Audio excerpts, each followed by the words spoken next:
Great morning, students. I hope all are fine and safe at your home. बच्चों, आज हम हिंदी व्याकरण में वचन को पढ़ेंगे। वचन संज्ञा या सर्वनाम शब्द के जिस रूप से उसकी संख्या का बोध हो उसे वचन कहते हैं। वचन के दो भेद होते हैं, एक वचन, बहुवचन। एक वचन शब्द के जिस रूप से उसके एक होने का बोध हो उसे एक वचन कहते हैं, जैसे पेंसिल, पेन, लड़का आदि। बहुवचन शब्द के जिस रूप से उसके एक से अधिक होने का बोध हो उसे बहुवचन कहते हैं, जैसे पेंसिलें, लड़के, लड़कियां आदि। तो आज हम अपने चैप्टर में वचन को पढ़ेंगे। तो चलिए अब हम अपने पाठ को पढ़ते हैं। पाठ 6 वचन। जुड़िए और समझिए। अब आप सभी बच्चे मेरे साथ जुड़ जाएं और इसे समझेंगे। यह पिकनिक का दृश्य है। जो आपको ऊपर चित्र में दिख रहा है, किसका दृश्य है? पिकनिक का। आप इसे देखकर सरलता से यह बता सकते हैं कि इनमें कौन सी वस्तुएं एक हैं और कौन सी अनेक। एक वस्तु गेंद, पुस्तक, बंदर आदि। अनेक बच्चे, झूले, पक्षी आदि। आप संज्ञा शब्दों की संख्या गिनकर बता सकते हैं। संख्या बताने वाले इन्हीं शब्दों को वचन कहते हैं। क्या कहा है कि जिनकी संख्या बताई जाए, संख्या बताने वाले शब्दों को वचन कहते हैं। संज्ञा या सर्वनाम शब्द के जिस रूप से उसकी संख्या का पता चले उसे वचन कहते हैं। संज्ञा या सर्वनाम के देखिए, संज्ञा या सर्वनाम शब्द के जिस रूप से उसकी संख्या का पता चले उसे वचन कहते हैं। वचन दो प्रकार के होते हैं, एक वचन, बहुवचन। एक वचन शब्द के जिस रूप से उसके एक होने का पता चले उसे एक वचन कहते हैं, जैसे घड़ा, टहनी, सीटी, ताला, गाय, कीड़ा, चश्मा, संतरा आदि। क्या कहा है कि शब्द के जिस रूप से उसके एक होने का पता चले उसे एक वचन कहते हैं। सेकंड देखिए, बहुवचन शब्द के जिस रूप से उसके एक से अधिक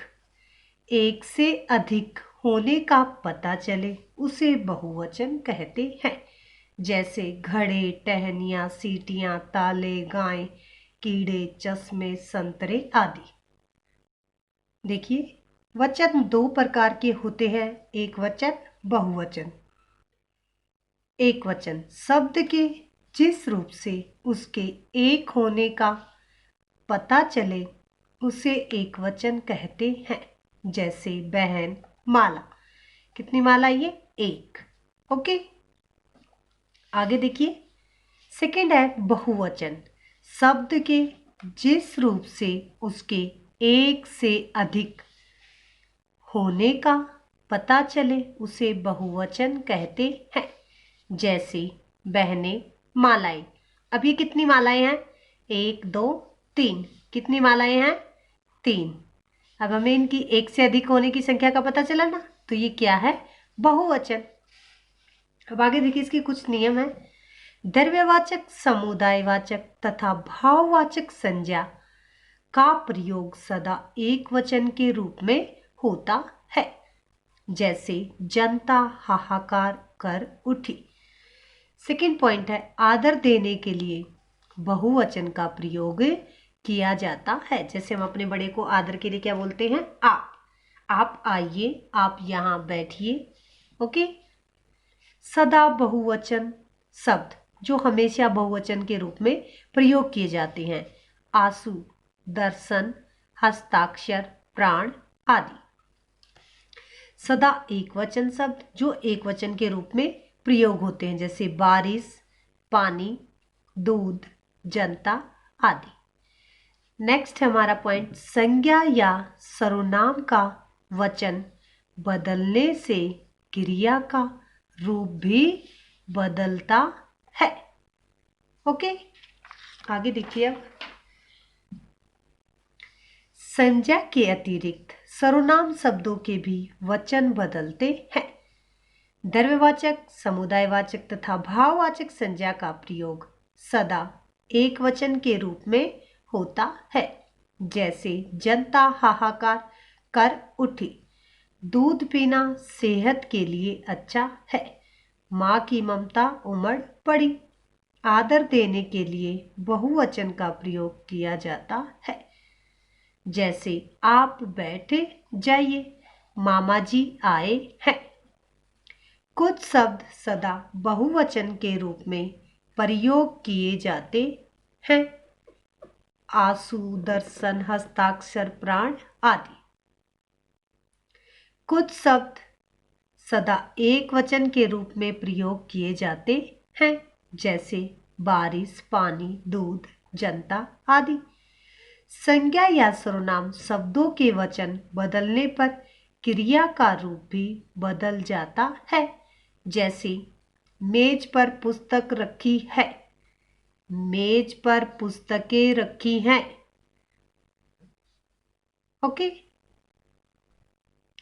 कुछ शब्द ऐसे होते हैं जिनका रूप नहीं बदलता, जैसे पेड़, साधु, फूल आदि, परंतु इनके साथ ने, पर, में से, ने, पर, में से ये क्या है, कारक चिन्ह है, आदि कारक लग जाएं तो इनका रूप बदल जाता है।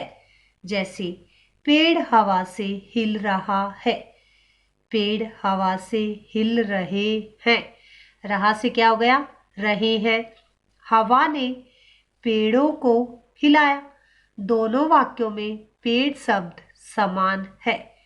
इन वाक्यों में को लगने पर पेड़ शब्द का रूप बदल गया है।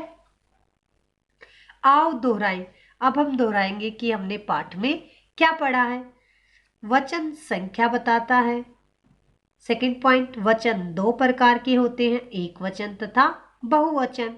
थर्ड पॉइंट, कुछ शब्द सदा एक वचन तथा कुछ शब्द सदा बहुवचन के रूप में प्रयोग किए जाते हैं। आदर देने के लिए बहुवचन का प्रयोग होता है। संज्ञा या सर्वनाम का वचन बदलने से क्रिया का रूप भी बदलता है। आई होप आज हमने अपने पाठ वचन में जो पढ़ा वो आपको समझ आ गया होगा। हमने पढ़ा वचन, संज्ञा या सर्वनाम शब्द के जिस रूप से उसकी संख्या का बोध हो उसे वचन कहते हैं। वचन के दो भेद होते हैं, एक वचन, बहुवचन। एक वचन शब्द के जिस रूप से उसके एक होने का बोध हो उसे एक वचन कहते हैं, जैसे पेंसिल आदि। बहुवचन शब्द के जिस रूप से उसके एक से अधिक होने का बोध हो उसे बहुवचन कहते हैं।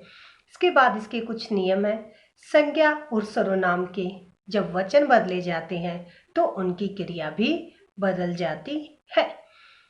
कुछ शब्द हमेशा एक वचन में प्रयोग होते हैं, जैसे जनता आदि। कुछ शब्द हमेशा बहुवचन में प्रयोग होते हैं, जैसे आंसू, प्राण, हस्ताक्षर। कुछ शब्द कारक चिन्हों के साथ लगने पर परिवर्तित हो जाते हैं। ने को जो कारक चिन्ह होते हैं। ओके, आप सभी ने अपने पाठ को पढ़ना है, समझना है।